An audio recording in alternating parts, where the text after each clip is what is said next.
Hello, this is Ian, Somerset News Network.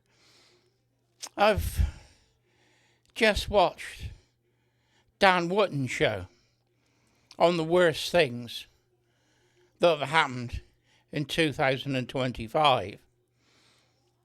On top of the list, number one, is Starmer. What'd you say? It had to be, didn't it? And it's Starmer sitting in the Oval Office with JB Vance and David Lammy and obviously Donald Trump. And they're talking about free speech. And the Americans are telling us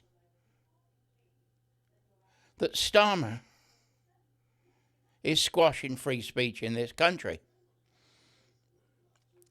True, a fact. Starmer says, oh, we've got free speech. Well, he's a lawyer, he knows, you know.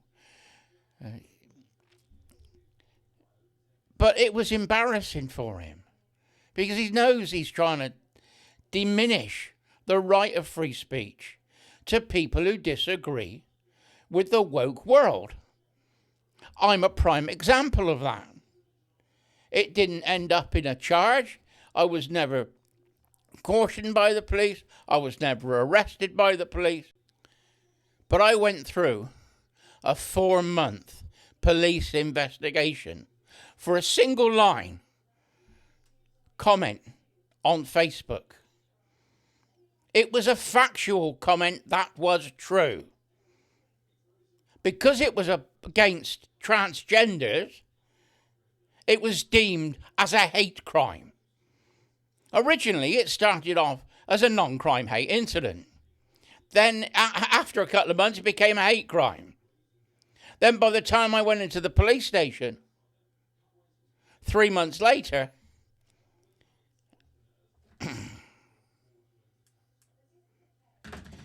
it then became malicious communications.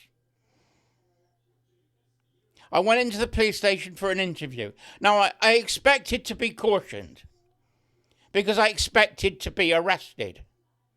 But I was never cautioned. And if I was never cautioned, I could never have been arrested. As I found out later when I talked to my solicitor.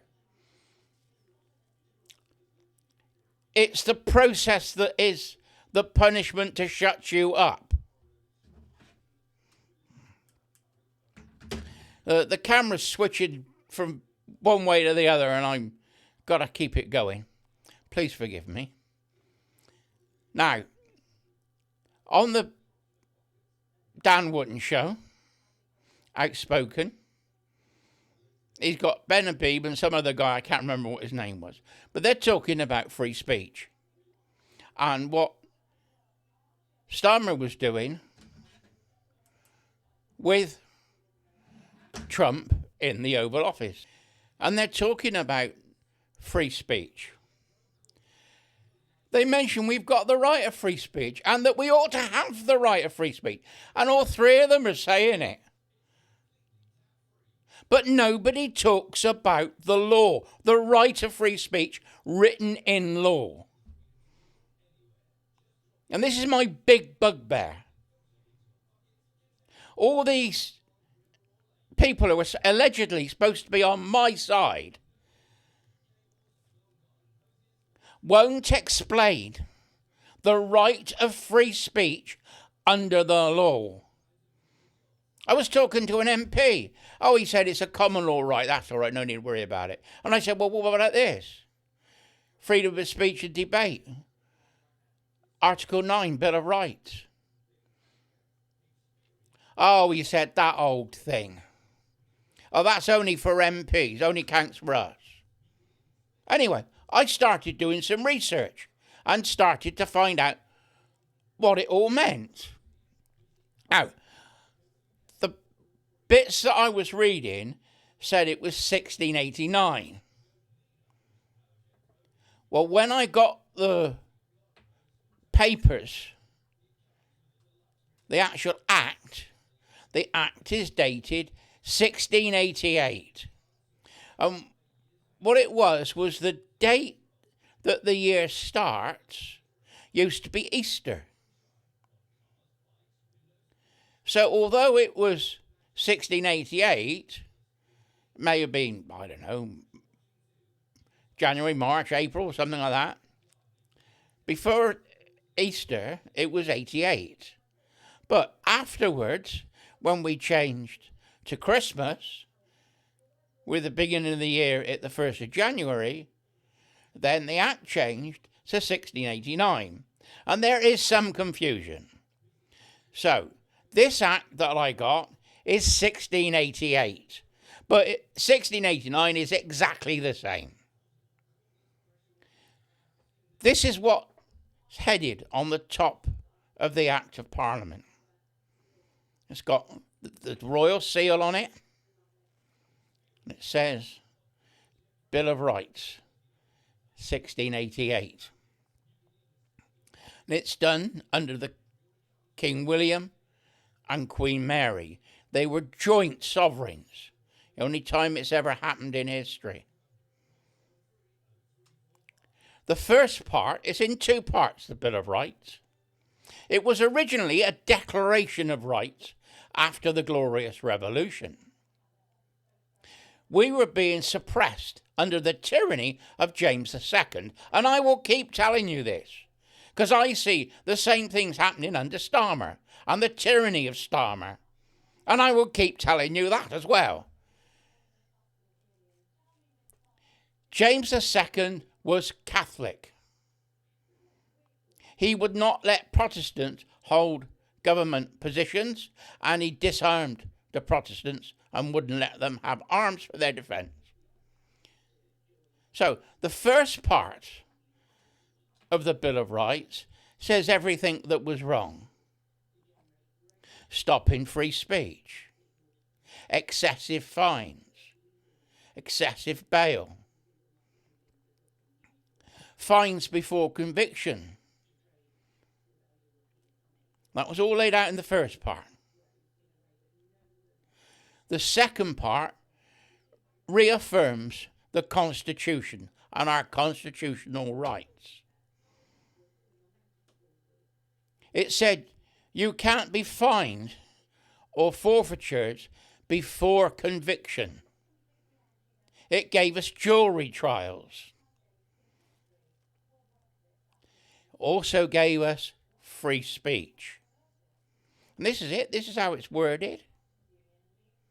Freedom of speech and debate or proceedings in Parliament cannot be impeached or questioned in any place outside of Parliament. Now, what does this mean?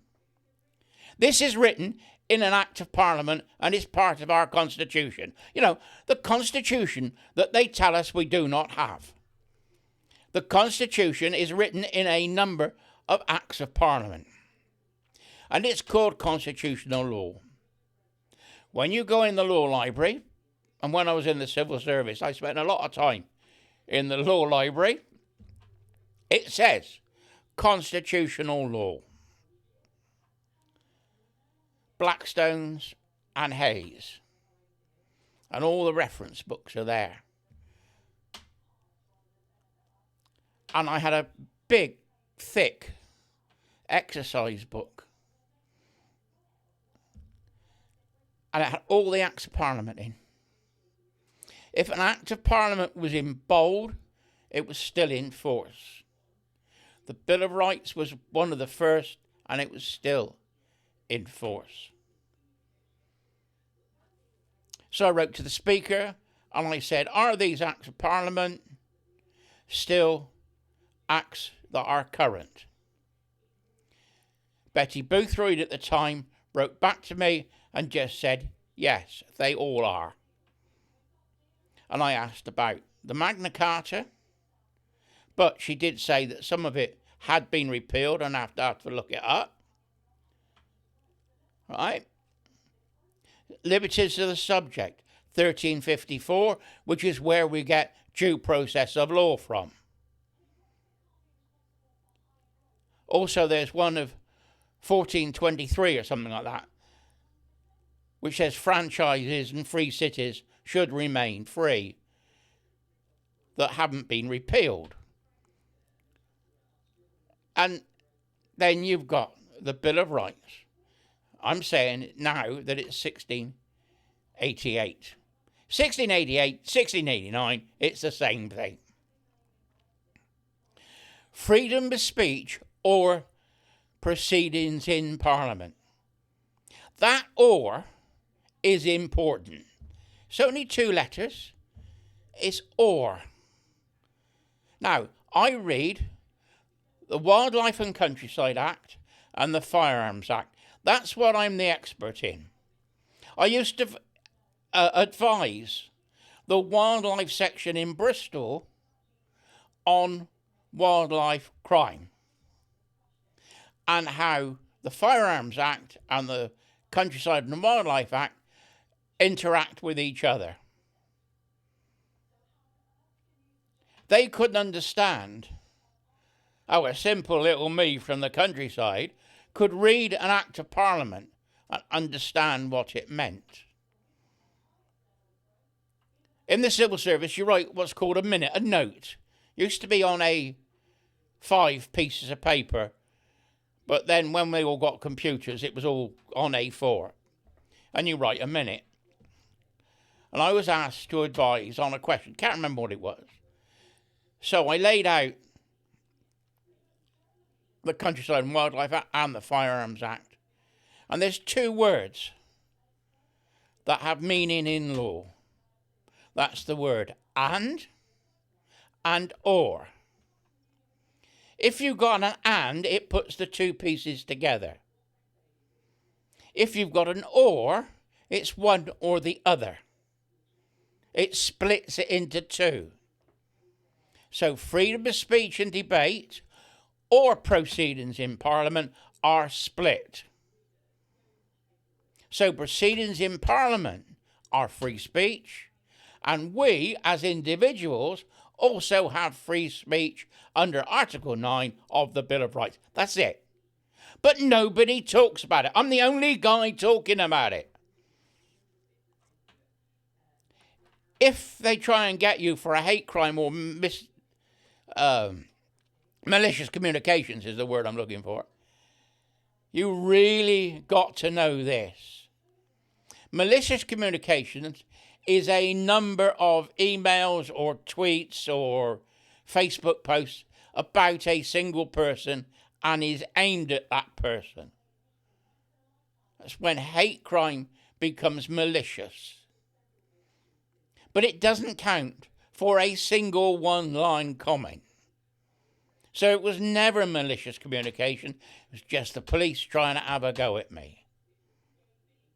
But I wish the commentators that are supposed to be on my side would talk about the law, the right of free speech under the law. Now, even MPs say, oh, it's only for MPs. Well, when a newspaper is taken to court and they shout free speech, goes straight to the Supreme Court. Doesn't go to the lower courts because of the Article 9 of the Bill of Rights. If MPs have got free speech and newspapers have got free speech and it can only be questioned by the Supreme Court, that's the law lords, then it all must be true for us as well as individuals. Because nobody is above the law. The law has to be even. There is one old act that says we will not deny or defer justice or right. And by denying people who have free speech the right to say it's free speech and take them to court in the Supreme Court is denying their rights and freedoms. It's simple stuff. It's not rocket science. It's basic constitutional law. And I wish the commentators that are on our side would explain to people that we have the right of free speech under the law, under Article 9 of the Bill of Rights. And it says it there, but of the arm of the boom of the mic, you can't read it. So, if you agree with me, and you have to because it's the law, please like, share, and pass this video on to as many people as possible. We have to stand up and fight for our right for free speech. And we have the law on our side, and I've just proven it. Anyway, Ian, Somerset News Network, signing off. Bye-bye for now.